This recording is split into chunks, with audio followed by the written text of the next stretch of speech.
myself again. But it's the only... Good evening and welcome to NUFC Matters with me, Steve Wraith. Monday night is ladies' night and I'm pleased to say it is the return of Katie tonight. Good evening, Katie. Hi. I'm going to be Welcome. tonight. Welcome back. Pleased to say that Alicia has been able to make it this week as well. She's been your able deputy for the last few weeks, so she has come in and she's happy to come on board as part of the team when work allows. So welcome to you and welcome to the regulars, Kendall, Sav and Samantha. Good to see you all here. And I can tell you're all really happy with the FA Cup draw. Arsenal away in the third round. Fantastic. Katie, what a draw. It's amazing, isn't it? We're literally going to last like a minute and 30 seconds and then we're going to be fucked. And we're out of it. That's it. 1 minute. God. And she's back. Like, You didn't 30 seconds. 30 seconds. God, where, man? Well, honestly, like literally, I was so excited and then I was like, I don't know why I'm getting excited because we won't go anywhere in it. And I was like, we'll never get anyone. And then I was like, Arsenal, are you fucking taking the piss? I actually taking the piss. So yeah, 1 minute 30 seconds will last, and then we'll be absolutely fucked, and it won't matter because it's the FA Cup. We don't care about cups. We're not interested in that shit. But we'll go down that route again. Yeah, I've got to say I'm not surprised in the slightest. We're due a bad draw. We've had all our luck in the League Cup draw, and Robbie Savage pulling the balls out. I mean, what did we expect, to be honest? Alicia, are you as confident as Katie about progression to the fourth round of the FA Cup in 2021? yeah, I don't think we're going to progress to the next round, funny enough. I mean, bring it on. If we do, then it's some kind of miracle. But yeah, out of all of them non-league teams, all of them lower league teams, and then we get Arsenal, probably one of the teams that are going to be going for the league this year. So yeah. Yeah, it's not an easy draw. Tom Dixon points out as well, Marine, though, have got a dream draw, non-league football club drawn Tottenham at home in the third round of the FA Cup. It's nice to see that the Cup still has some magic. Kendall, that's a great draw, isn't it, for a team that plays Dunstan every season? Yeah, I think a couple of the lower teams like Charlie as well and Stockport, I don't know if Stockport playing West Ham or something like that. So yeah, a couple of decent draws for them, especially, well, I don't know if fans will be allowed in that, but especially, just to pump some money back into the clubs, I guess that's the good side of it. Yeah, exactly. Sav, Arsenal away. I mean, they're not playing well, but by the time we come round to January, anything could be happening. Arsenal's it's not a great draw, is it, away?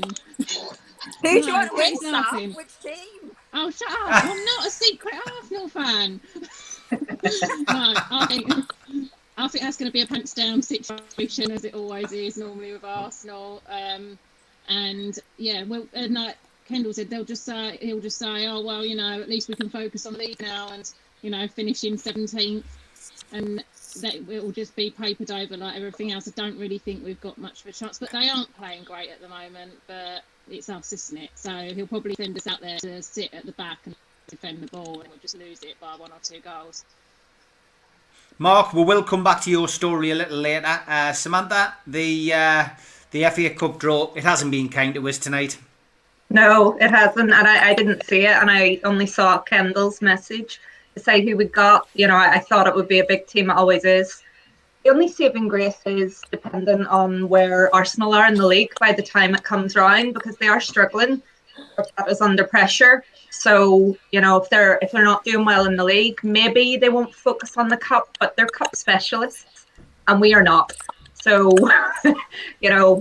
maybe we'll have 12 people out with COVID at that stage of the season as well, and that'll be the excuse for the team we put out.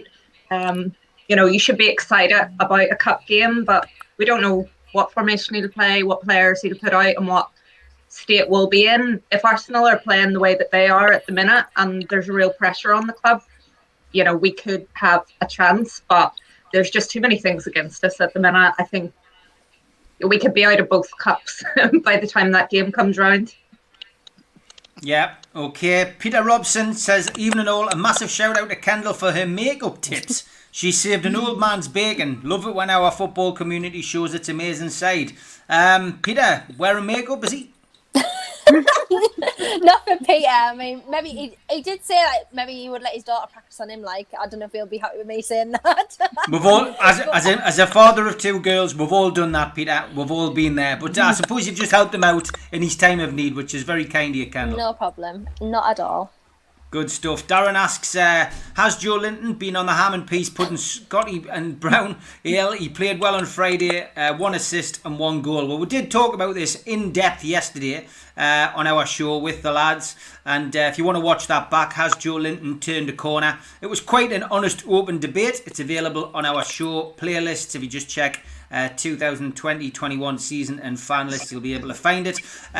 Katie, has he turned a corner? There has been signs. I did give my assessment of him after 10 games, which was quite scathing, but I felt honest. It was my honest opinion of him. But I will say this, there has been flashes of a player being in there at times this season, and I have said that. And it has to be said, on Friday, he's probably one of our better performers, and he did indeed have an assist and did score a rather fortuitous goal, but a goal nonetheless. So, do you think he's turned a corner? I don't think anyone can turn a corner unless it's consistent game in, game in. I thought he was fantastic on Friday, but it wasn't just about the assist and goal. Can you really call it a goal? It just went in by luck, I suppose. I thought he played fantastic. He got himself into positions, which is the one thing that I liked, and he was literally running around like a headless chicken. Now, we have all slated him because he's gone onto the pitch and he loses the ball and then just watches them go off.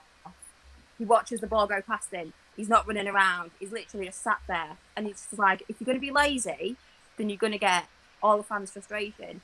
But I don't think really, like, all game he was literally on it on Friday. Yes, we know he's shit at finishing. He's not a striker, and the chances are, because they've been trying to find his exact position, he's probably not even done much striking practice. He's not a fucking striker. We're not looking for amazing finishes, which is why we got the shit goal from him. But it was a goal in itself.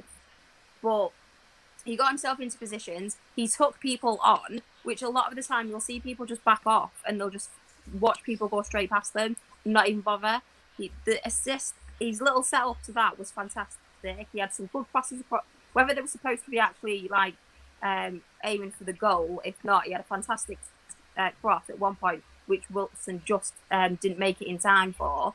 I don't think there's any turning corners because it has to be consistent game in, game in. He definitely played a lot better than we've seen him play on Friday, and it's a case of the fact like look like Shelby will go into the game and he'll just be lazy. But he'll come up with 1 or 2 like amazing crosses or balls in, and everyone's just like, is like, yeah, but that's why it's okay for him to be lazy. But he puts a massive shift in, gets a really decent assist, and then people are still saying, yeah, but he's shit because he can't finish. We know he can't finish. We're not fucking idiots. We can fucking see. But whether he's turned a corner, I don't know. I've always said, I think it was Burnley or Morecambe, or maybe both of them, where he played up front with Wilson, it makes a difference. And I think that Wilson helps him because Wilson has a mentality of, I will score goals, I'm going to score goals. And I think Joelinton's mentality previously has been, I can't score goals, and they know I can't score goals, so I'm going to fuck it up. So I think that Wilson will make a massive difference if they keep on pairing them together. Putting him up front on his own is pointless, though. Still, you can't turn a corner unless you can go up front on your own in that position. He needs to stay back and just behind Wilson. But no corner turn, no. But I think that if he carries on the way he is, then he'll make a decent player in that position, just not up front on his own. Okay, good points. Alicia, do you think he's turned a corner, Joelinton, or has he still got a long way to go? Yeah, I think we still need to see more from this. We've got 3 big games coming up that we need to get points from. Obviously we've got this COVID situation. We don't know who's involved in it. And if he is able to play, he needs to play. He needs to get comfortable in his role. I think Steve Bruce might have finally realised, let's stop playing him as a striker, let him sit back a bit, and he looked so much more comfortable along with Callum Wilson. It looked like the pressure had been taken off him a bit. He could express himself more, but he needs to do it in these games coming up to prove to us that he can carry it forward. We can't go off one game. He could have one brilliant game and then go back to it again next week. So if he continues it, fair enough. I am one of his biggest critics, but if he can prove it, then fair dues if he's turned a corner. Okay, Kendall, your views on Joelinton? Has he turned a corner? No, fair enough. He had one good game. That's perfectly fine, amazing. If he continues on this and bankrolls on this, and has several games in that position, where he's going to look like that and look decent and actually do something, then that's absolutely fair enough. I'm not saying that he's crap. He had an all right game. He had a decent enough game by his standards, I guess, on Friday. So it was against, well, I wouldn't necessarily say decent opposition, because obviously they were without Zaha, and they're clearly a completely different team without it. I haven't really watched them much this season, to be honest, so I don't even know how they've been playing. But I don't think you can go off one game. If he has a run of form now and has a couple of decent games, I said myself on Twitter, I'll hold my hands up and say, you know what, maybe it is time for him to change, and maybe he is banking on something now. But at the moment, you can't just judge off that. We'll go off the next couple of games, next 4 or 5 important fixtures, see if he's an addition to the team, because obviously Steve Bruce is pretty transparent in his team selections. So he's scored now, so I'm probably expecting him to be in again, unless St. Maximin comes back in. So we'll see. But Aston Villa offer a completely different challenge to us, so let's see what he's like against them. And yeah, hopefully, I'm happy for him. I really am. It's a confidence boost for him, and maybe that'll be the making of him. But we'll definitely see. We're talking on the show yesterday about the way that he strikes a ball. I mean, it's very weak. He does get into some good positions, but then when he strikes the ball, he either doesn't put his foot through it or he doesn't put enough power in it. I mean, is that something, do you think, that can be coached? Is it something that he can be taught? Because, something needs to happen. He's a £40 million player. Yeah, I think obviously having someone like Wilson, who is always in the right position and he has a decent strike on him, will probably help. But I really don't know if that's going to be coached. We've seen it time and time again from him. I mean, even his goal the other night, was it a cross? Was it a shot? Was it a pass? I mean, I don't even know. Does anyone know if it was any of that? The way he kicks a ball, it's like it's not on the top of his foot. It's like underneath, on the arch of his foot for some reason. I don't know if that's his style or whatever, but it doesn't offer him enough power when he strikes the ball doing it that way. So I don't know whether it can be coached. I mean, we're not the most attacking force in football, let's be very honest. So I don't know if Steve Bruce or Steve Agnew is going to be a coach, a striker out of Joelinton, but we'll soon see. I just hope and pray that he doesn't go back to being a number 9, in position wise, because that's just going to be not even his fault then. So we'll see. I really do hope. I like the lad. I feel sorry for him, and he doesn't choose his price tag. So fingers crossed, this is the start of something good for him. Okay, Sav, your views on Joelinton? Do you know what? I've never wanted a player to do so well in my life, because he's had so much stick. And, I think you're right with the way he shoots the ball. It's either he'll not look and skyrocket it over the bar out of nowhere because he should have passed it to someone else, or he'll really weakly hit it. And I don't know if that's a confidence. I know that people say footballer confidence issues shouldn't come into it. But I've often wondered, and this is going to sound really weird, I was thinking this earlier, he could do some hypnotherapy, because then that would help him with his confidence. I just think that maybe it's got into his head now, all this abuse that he was getting because he was brought in as some sort of super striker and he didn't deliver. And then obviously the fans started turning on him, hence why he shut his Instagram comments down. And now, when he hits the ball, it's with so much uncertainty. But then, as you say, you said yesterday, he's never been a prolific goal scorer in any of these clubs that he's been at. I'm not even really sure why we bought him for that purpose. But I don't think he's turned a corner. I think he's like most of our players. He lacks consistency. and that's a huge thing with him. I think if he carries on to play, similar to how he was playing on Friday, then maybe he's getting towards that area. But I don't think he's turned the corner yet. No. Right. Okay. Samantha, take a deep breath. What's your views on Joelinton? I saw your tweet earlier, and I was thinking, she might have the same opinion as me. Has he turned a corner? The issue for me with Joelinton, he had a great game on Friday. Absolutely, it suited him. Palace were poor defensively, and we weren't good. He was able to pick the ball up deep, and he was able to make a couple of runs, and that's good. That's what he likes doing.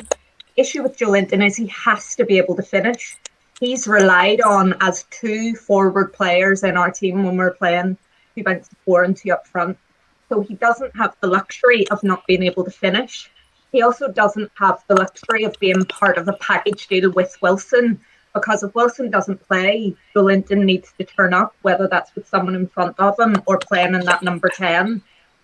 For me, Steve Bruce needs to really think about his midfield for Joelinton and get more people running past him so that he can make a pass. Because if I'm the other manager, Joelinton's first thought is pass it to Callum Wilson. His second thought is try and win a free kick. His third thought is I want to take a shot at goal. It's not what he wants to do. And the way that he, the shots that he's most comfortable with are when he cuts inside and he throws it. I don't actually think he has the ability to poke the ball. He doesn't have that snapshot decision making that the best strikers do. So I think he can be coached in that. I do think, as Sav said, there's some mental attributes behind it. But he's going to be really easy to play against if he doesn't add another dimension to his game, or Steve Bruce doesn't add another dimension to our team to get the best out of him, which is involving more players making runs apart from just Callum Wilson. So it was a good game. Yes, his hold-up play was good. He was strong. He was direct. But that finishing is really going to become an issue for such a low-scoring team. And with all those attributes of strength and stuff, that's great. That's great. He won the ball. He did this. He did that. That's not going to win us games on its own unless, Callum Wilson turns up all the time. We need to get more players involved, or that in itself it's not going to get the goals that we need to win games. So I feel like he can make an impact. But again, for me, it's really dependent on who he has playing around him, and that's worrying. Because I said it weeks and weeks ago, the worst thing that can happen is that he keeps getting asked to play in the number 9 role if we have a problem there with all the injury proneness that we seem to have in the striking department. And every time that happens, it knocks a little bit of his confidence, and it's like he has to rebuild again. So I think in January we really need to get a striker in, somebody else that on this feels fit.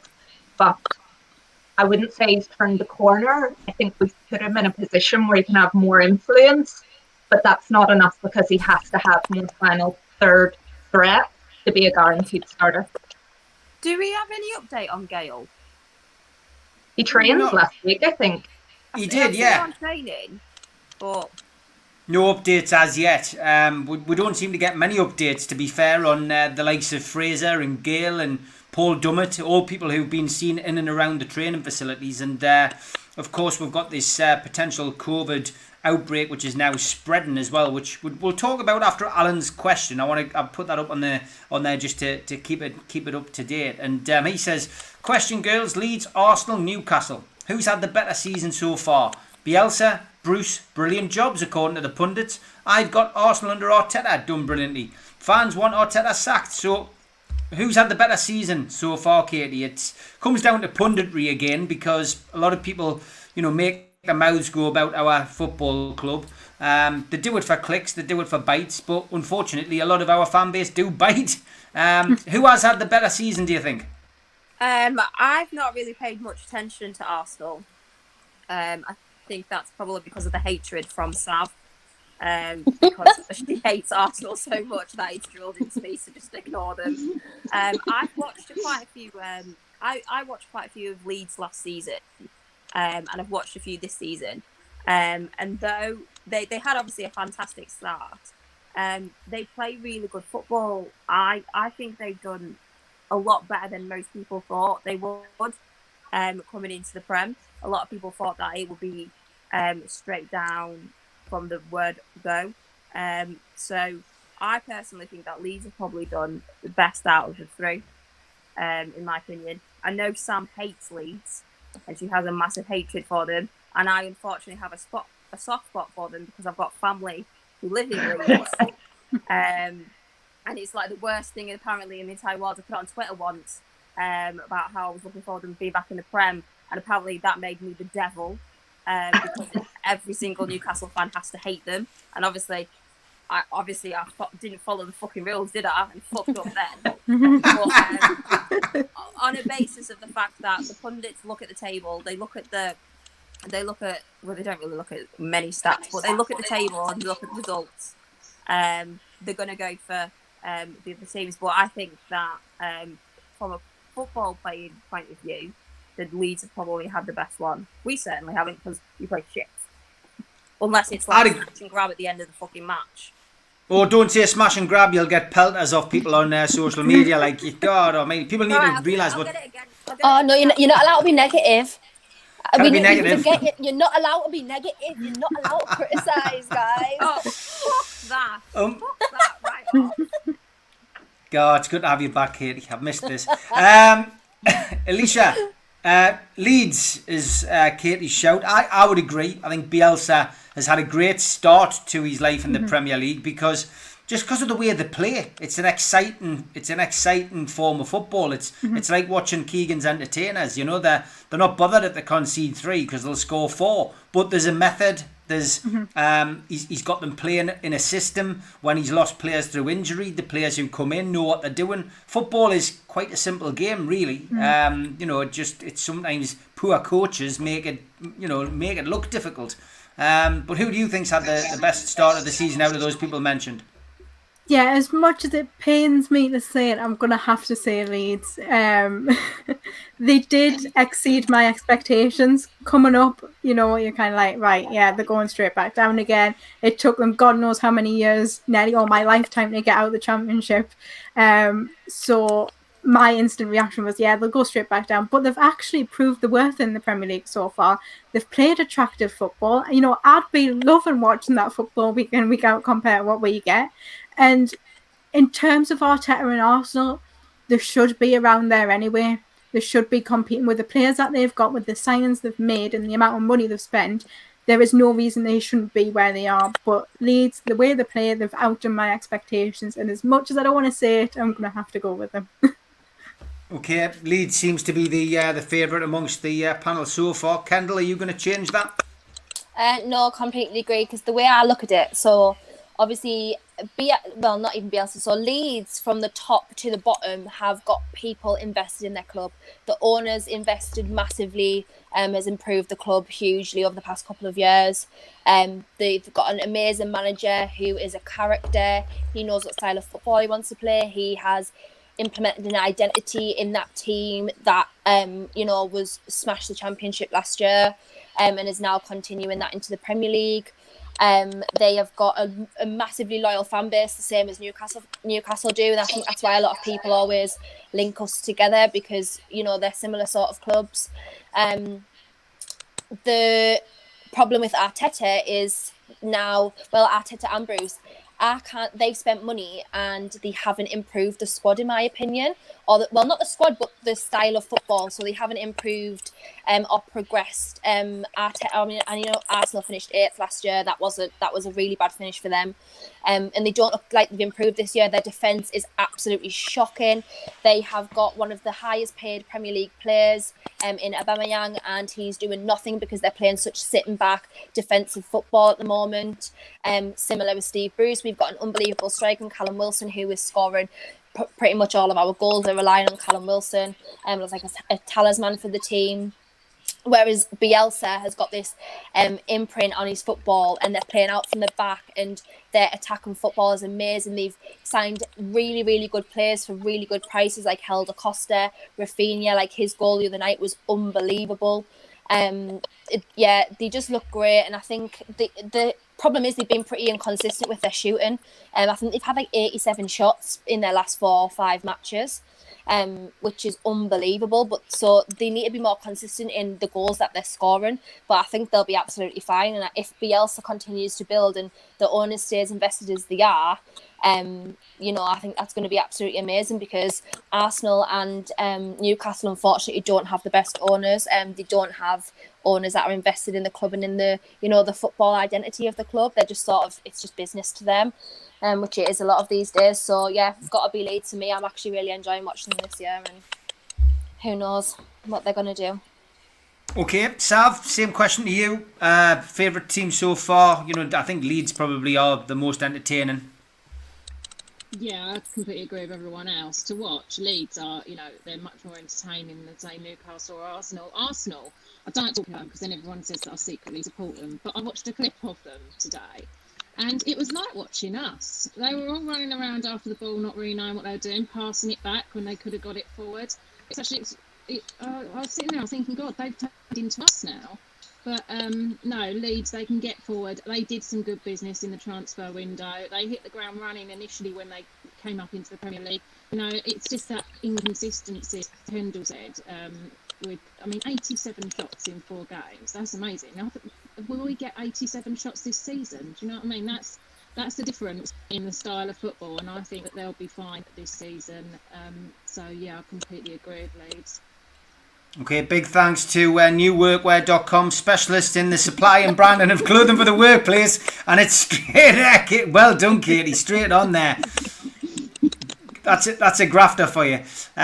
Good to see they're still continuing to sponsor us, and qtechshop.co.uk. Big supporters of the show from the outset, makers of pool tables and snooker tables in Wallsend and other things, and they've launched a new T-shirts and mugs for Christmas with the kind permission of Malcolm. You can get your Super Mac 9 T-shirt now, $14.99, available at newcastlelegends.com, or your Super Mac 9 mug available at newcastlelegends.com, only $9.99. So big thanks to qtechshop.co.uk for doing that. Samantha, Leeds been a favourite of theirs, or is there any other teams you think have done quite well this season? Well, you know what?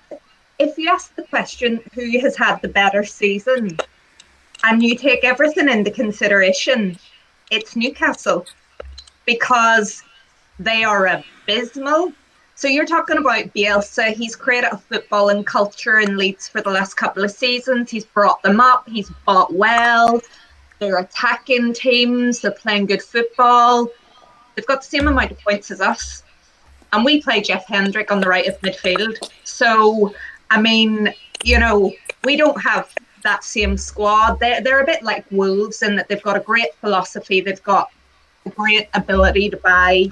And they're going to be exciting to watch. But I can understand, as much as I hate it, where the pundits are coming from, because, first of all, they don't have to watch us every day or every game that we play. I want to poke my eyes out the majority of times that I watch us, and I honestly almost missed the goals on Friday night because I was lying in a blanket on the sofa. But we've got the same amount of points, and that's what everyone will come back and say when it comes to Newcastle. So having an owner that doesn't give a shit about us, a manager who's an absolute clumpet, and players that are at loggerheads with each other, and we're having to 10 games in possibly have our second, what's going wrong, what can we do to change it?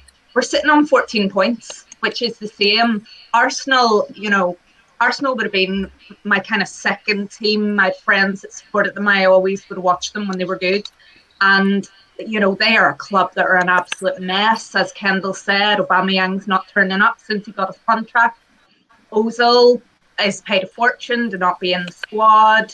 They've got David Luiz, Marshall in their defence. We should have been getting Rob Holding on loan, but they had to keep him, even though they've got 5 centre backs. They can't get the balance right. And now the reason Arteta was brought in, which was the brand of football that a lot of people believe he instilled in Man City more than Pep, you know, he was more the hands-on person. You watch them at the minute, oh my God, it is like watching us. They don't know their roles, they don't know their jobs, and they're not playing that brand of football. And I'd be really surprised if this continues on in the next year, if he doesn't get the boot. There was actually a funny clip, if people saw it, about Roy Keane saying that he thinks they'll be okay from relegation this season. But it's not good. So Leeds, yes, great brand. We've been building up to it. But, you know, if you're a pundit watching us, you're thinking, well, you've got the same amount of points. And if you block out all the noise around everything else, it's actually a good season, given that we probably don't have as good a squad as either of those teams, or as good a manager. Okay, Tom Dixon's obviously pointing out that the training ground was closed today as fears grew over the COVID outbreak. Could be good for the players not having to see Steve Bruce. They might learn a bit more and learn how to play well as a team without being coached by Steve Bruce. It could be positive.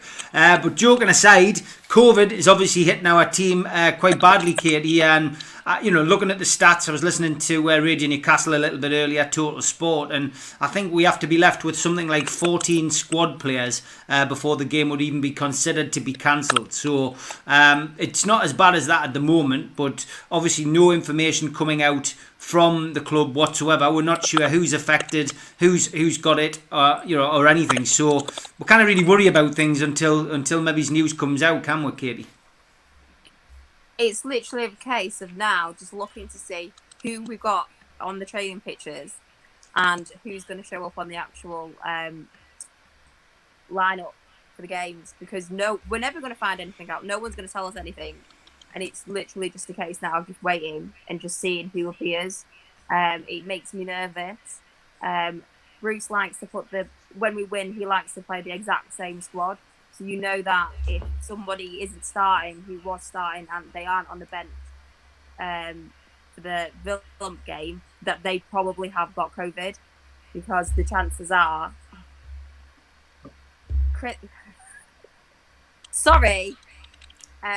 Wallace, not a chance. So basically, if they aren't playing or on the bench for the next match, they've got COVID, because we will play the same people. But other than that, we are just going to be guessing constantly who it is. And it's making me nervous that we'll start to drop the people that we don't want to be dropping. So, well, there's nothing we can do. Just wait. And maybe one day Bruce won't show up on the sidelines. He doesn't show up. Doesn't show up any other time, so another game's not going to bother him. Leicester 1, Fulham 2 is now a full-time result. Great result for Fulham. And the game that's just kicked off after that is West Ham 1, Villa 0. Ogbonna scoring in the second minute. So some interesting results already coming in. COVID. Alicia, it's part and parcel of what we've all got to live with at the minute, but when it affects your football club, it's something a little bit new to us, and you know, hopefully they'll be able to, you know, clamp down on it sooner rather than later, and nobody else will get affected. But it's going to be a problem if we get more players affected. Yeah, it's quite worrying how the amount of players it struck Newcastle with, because if you look at the likes of Liverpool, they had a couple. But it didn't run through the whole team like it's looking like it's going to run through ours. So we obviously set something up completely different to the rest of the Premier League teams in training. But it is concerning, because we could be going into this game with a lot more. The way it's doubling, the way we're getting more players, we could end up playing the kids basically against Villa. And these are games that I was so confident we could actually try and get something from. And now I'm just bricking it for this Villa game because we don't know who's going to be in. So I don't know. Yeah, I can see what you mean. Kendall's in a fit of laughter, Alicia, and not at what you're saying. I'm not sure whether it's Paul Gibson's comment that's done that, but I'm so sorry, I saw Sam in the bottom corner laughing at it. It set you off. Poor Steve Bruce. He wasn't blessed with the best of looks to start with, but he's had a few broken noses and a few other injuries. Possibly had one on Friday when he was getting on the plane to Crystal Palace. We don't know. That's all allegedly, of course. But yeah, Kendall. I mean, the COVID. That was really rude. I couldn't help it. Honestly, I wasn't laughing at you, but that's killed us. That. The COVID virus is an absolute nightmare, isn't it? When it starts affecting your football club, Kendall. Well, it's just I just can't believe it has to be us. Like, why is it always us that ends up like the idiots? Like, do you know what I mean? It's just so typical for us to have the outbreak. Because as Alicia said, other clubs have, like Liverpool, have obviously Thiago had it, then Mo Salah had it, and Mane had it. I think so they've obviously they've contained it a little bit better than clearly we have. It's going to be a bit of a nightmare because, as we all know, Steve Bruce loves to play the same formation, same team. And the way I see it, he probably goes into training after a win. And, that's what he focuses on, the way that's worked and those players and, that sort of gameplay. So it's going to be a worry if one of those players are out, especially if it starts, getting further amongst the team and amongst our best players that we desperately need. So, yeah, it's very, very worrying. So just fingers crossed this is the end of it and it gets contained in the next couple of days. Otherwise, we're going to struggle. Yeah, Sav, it is a big concern, but obviously we don't know which players are affected yet, but it's a bit of a nightmare. Yeah, I completely agree. I think did the test results? Because they had test results come back today, didn't they? Have they come back, or have they just not said anything again? I don't know. I don't know. To be honest, it's really, it's really strange.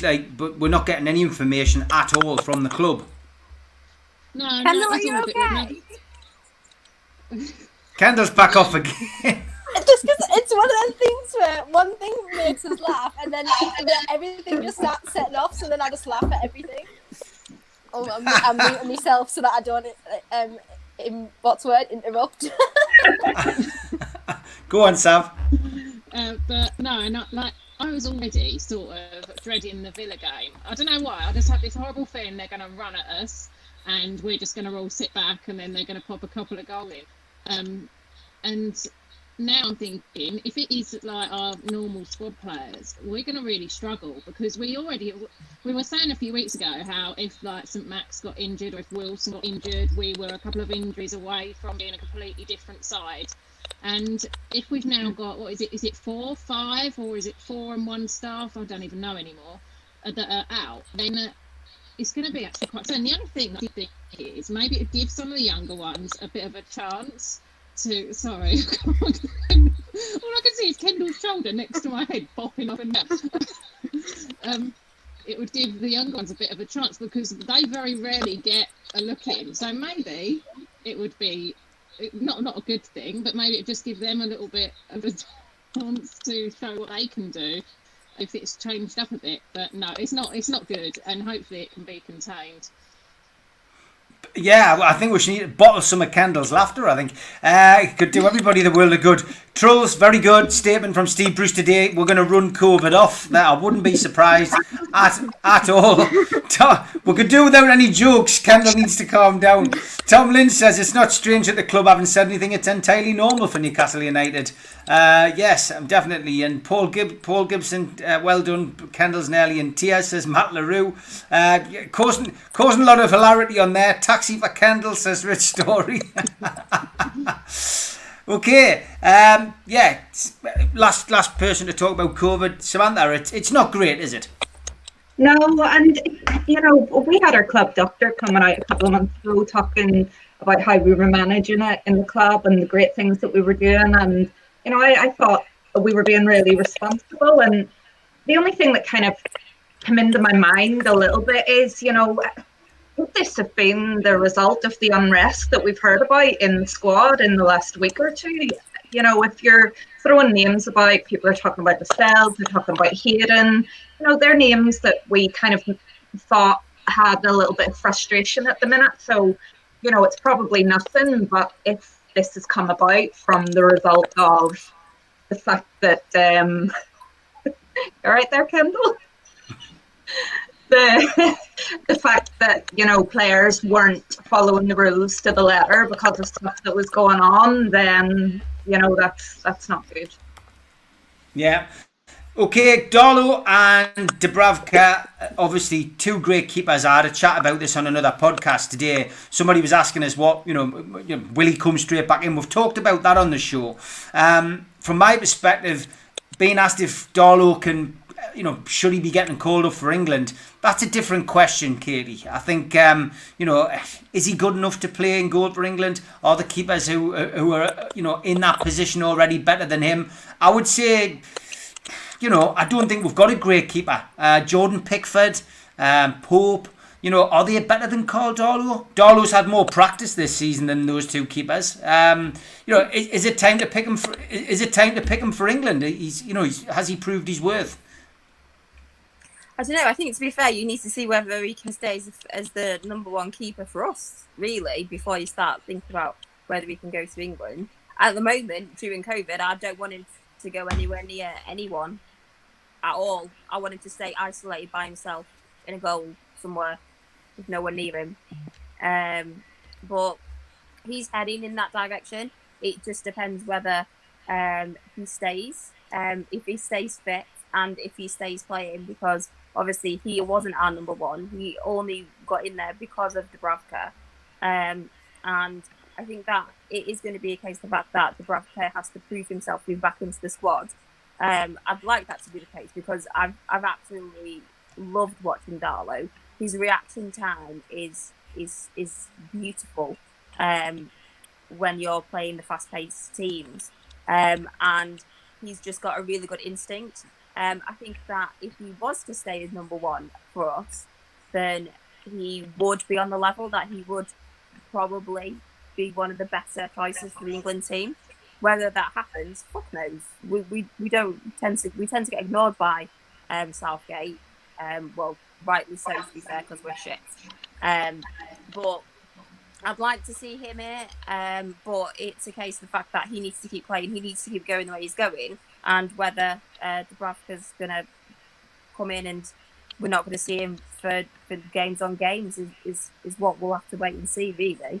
Do we actually have any update on when he's going to be back in, or is he another one where we've just seen him and we don't know football? Because obviously, maybe if we were asking the questions to the club, we might get some answers. I mean, I'm hoping Liam Kennedy might be able to tell us some of this on tomorrow night's show, because it's pointless reading newspapers. They never ask the questions that we want the answers to. I mean, it's the first thing I would be asking Steve Bruce at a press conference. Any update on this player? Any update on this player? But none of the questions seem to get asked. We just seem to get a load of flannel. So I don't know. It's one you would want to ask, though, isn't it? How far away is Dubravka? But it just never seems to get reported on. I do. Obviously, I'm not in chatting in this thing, but I do have a question for Sam once we finish this one. Right. Okay. Well, we'll come. Because I want my question answered. All right. Okay. And we ain't Bruce, so.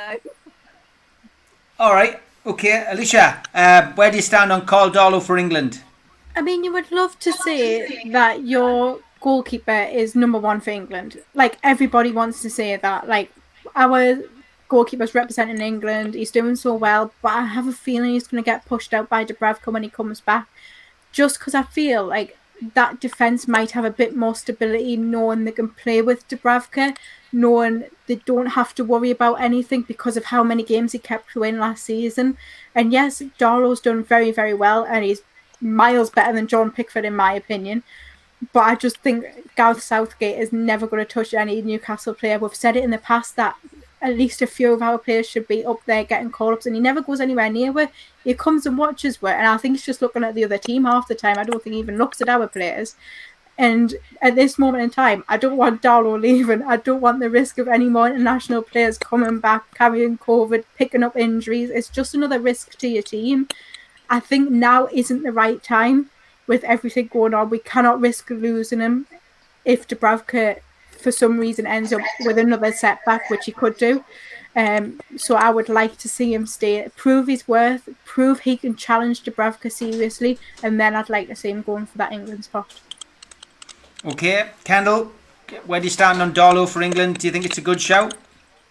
I honestly think that Southgate will probably choose Jack Butland over Darlow. Like, that's seriously how I feel. Like, he would just go that far. He says he chooses on form, but he can't do, because if that was genuinely the case and he was going off current form, then obviously Darlow's got to be in there. He's saving the most shots in the league at the moment. So for me, he's absolutely got to be in there, but I completely side with Alicia on that respect. We've got far too many injuries at the moment.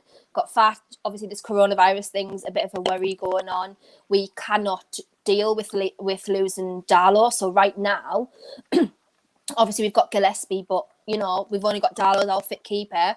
We can't risk losing him again. By the time internationals come back around, Dubravka's obviously going to be fit, so that's fair enough. But it's a high honour for a player to be called up to your national team. So it would be amazing for Carl Darlow to do that. And if he continues on the form this season that he's in, I don't think it'll be very fair to just stick Dubravka straight back in, because Darlow's not done anything, he hasn't stepped a foot wrong, in my opinion. So Steve Bruce has got a very, very hard decision for once to, choose between these goalkeepers. Yeah, it's a nice problem to have, though, and I think the podcast that I was on earlier, I made the point that, over the last 20 years, we've had those kind of problems, whether it was Pavel and Shaka Hislop, whether it was Shea Given and Steve Harper, now it's Dubravka and Darlow, but it's a nice problem to have, isn't it? Yeah, definitely. We haven't got a lot of players that are really good in, double positions, if you want to put it that way. So it's nice to see some decent competition and some, it's in a position that we are desperate to have a good position in, because we do play defensive football, and where the defensive football's not working, so we need a good goalkeeper behind it. Yeah, okay. Mike, yes, makes the point about Danny Murphy. He did reply. Spenny sent us that earlier on, actually, and it was a nice reply, quite civilised, between a Newcastle fan and a former footballer who has been praising Steve Bruce. And he made some valid points, and he accepted that because he doesn't watch Newcastle on a regular basis, he held his hands up and said he could be wrong. So fair enough. Sav, Darlow for England.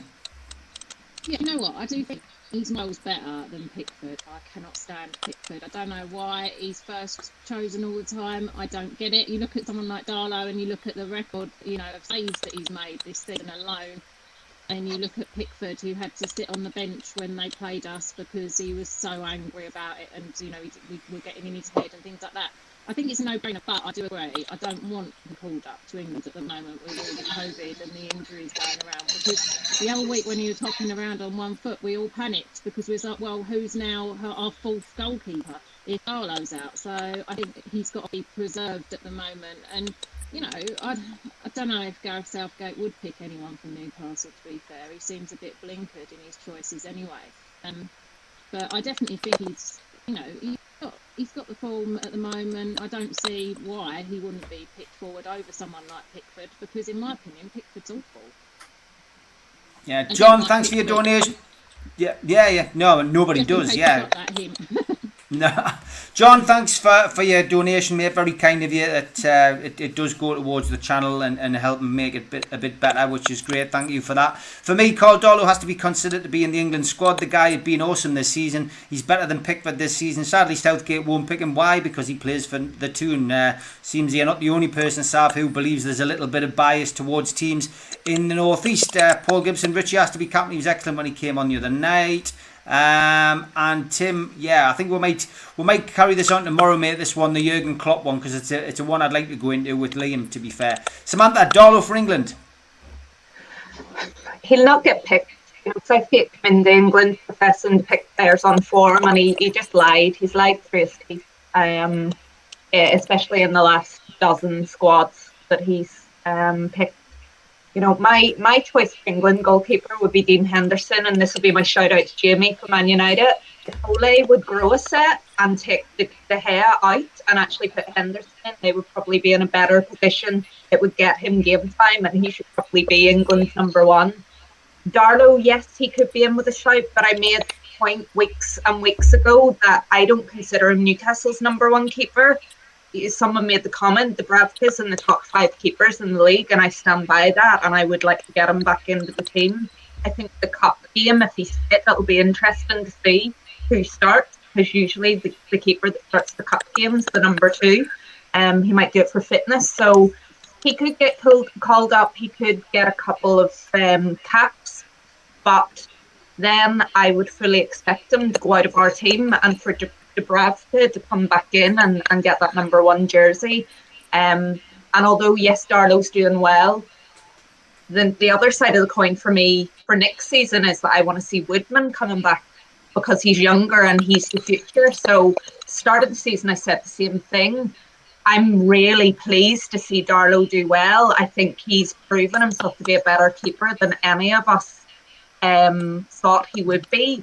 But I don't think we're the right club for him, because I think Dubravka's the number one and Woodman's going to be the number two, and he has a stopgap in the middle.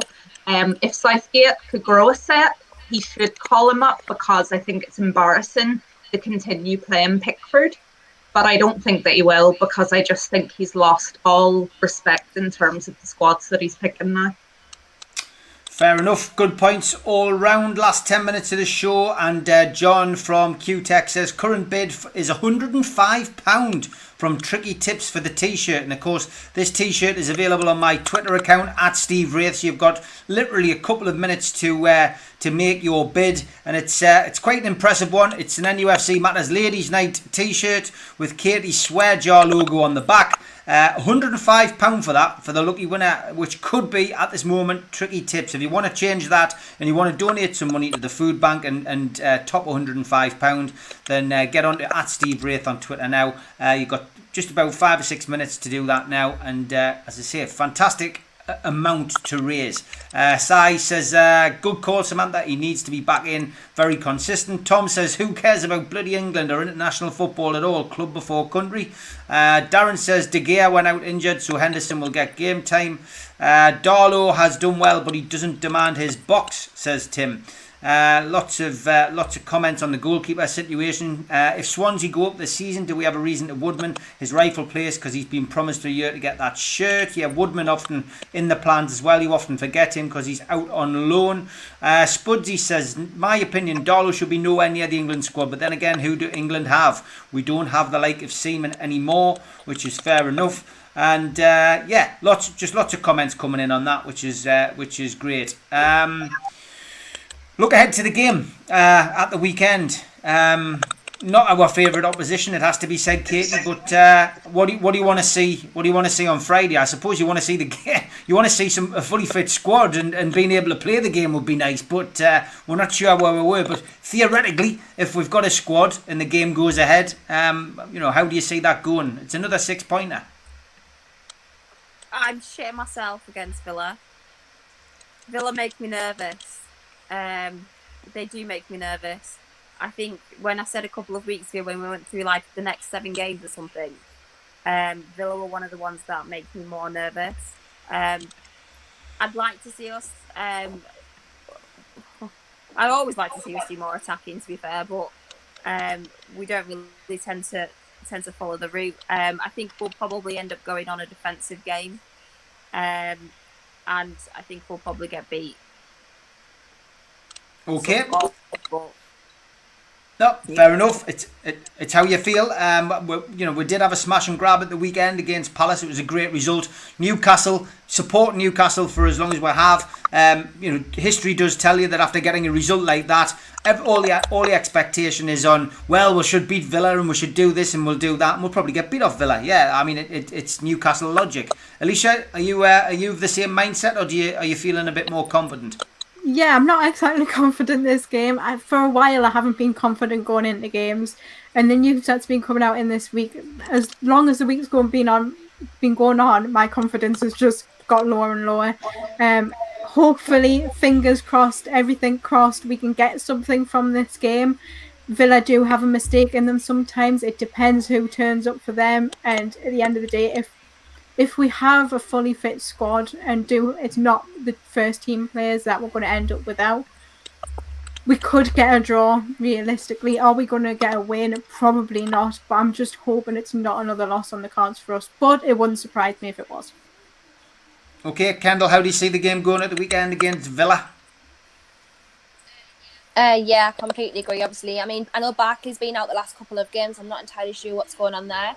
If Barkley's out, that helps us a little bit. Obviously, we're relying on players to be out, like against teams like Everton and Crystal Palace, like Zaha, for example. So if Barkley is out against us as well, that helps a little bit. But they've got Grealish, they've got Ollie Watkins. Ollie Watkins, sorry. So they've got players that could just run rings around our defence, really. I don't know if I want to. I hope he doesn't go back to a back five. In my opinion, I really hope that's not the case against Villa. I don't know how he's going to set up. Obviously, with the way things are going this week, we're going to have to. It's going to be last minute, I think, to see which players are fit and who's got COVID and who hasn't. So, but if we can capitalise, great. That's amazing. This is so crucial lead up to Christmas. We know this is probably the most crucial time of the season. So yeah, fingers crossed we can capitalise on the Crystal Palace result, and we'll see. Okay, Sav, how do you see the Villa game going at the weekend? Yeah, I was just going to say on the bottom, I think he is out for Friday. He's got a hamstring. But yeah, I think I'm the same as Katie. I've been dreading. This has been the one that's I've actually been dreading, because we were sort of in and around them last season, and then they did some sort of really good business in the transfer window, and they've played quite well this season. They smashed Liverpool 7-2. We haven't been playing great, and I just think that I find it quite concerning. I think we're going to sit deep. They're going to run at us, and I think I said, we're going to sit deep. They'll run at us, and they'll beat us 1-2-0 if we all sit back and defend reasonably. I'm just not confident in it at all. Okay, Samantha, last but not least, how do you see Villa going at the weekend? I actually think we'll set up similar to Palace. I think the conversation that Chris had with squad, he won't go to a back five. I think they've probably made it really clear that it's not given them any chance of being able to play action of football that's acceptable in the Premier League. Yes, Villa are good, but we need to stop thinking about the other team and thinking about our setup. I would swap Hendrick for Murphy, and hopefully ASM's on the bench. And this is if we have the same squad available as what we had for Palace. I thought we were defensively very good. I think Manquillo, he's okay, but I thought Jamal Lewis, Kieran Clark, and Fernandez were fantastic. So I think we've got that balance, and we didn't drop too deep. Few hairy moments, but I think a lot of that's because the midfield is not working hard enough to recycle possession and get us moving again. And I think Hendrick was woeful against Palace, by far the worst player. Not near the ball, not passing the ball, doing nothing with it, just running a lot. So I think if we get Murphy in there, there was a bit where he ran away from someone as well. Yeah. I don't know who it was that he ran away from, but the only thing that I can think to that is he's been told a set of instructions, which is, to hold this position. So instead of facing up to the ball and trying to win it, he was more interested tactically to get back in front of Manquillo and kind of hold for that run, because they attacked us so much down the left. But that looks horrendous. That's not playing football. That's, and that would be the reason that I would maybe put Murphy in. It's going to be hit or miss on the squad, but I think we could give a good account of ourselves and maybe, get a draw, push for a win. Because I do think Palace, it wasn't great, but it was more positive than you would expect for an away performance from us. We need balance on both sides, so I would make that change.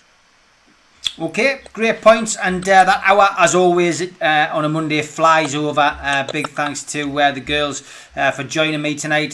Today is the final day of our little campaign that we launched at the start of November, which is phone a friend, call a family member or a friend that you haven't spoken to for a while.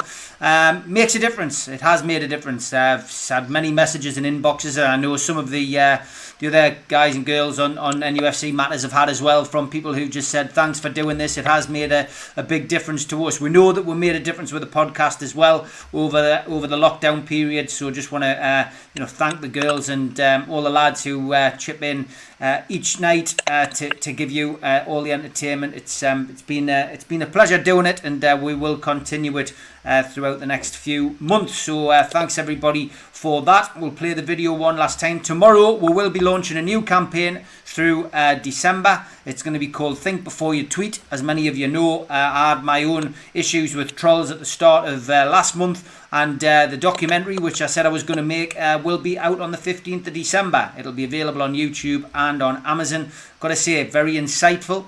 We've managed to get two trolls together, unmasked the trolls if you like, and sat down in the same room, socially distanced from each other, to actually talk to each other rather than tweeting behind an anonymous account, and we found that really, really interesting. So there will be more coming out that in due course, but we will be launching our campaign tomorrow. As I say, that's think before you tweet. But for now, it's good night to Katie, Alicia, Kendall, Sav and Samantha. Thanks girls, see you next week.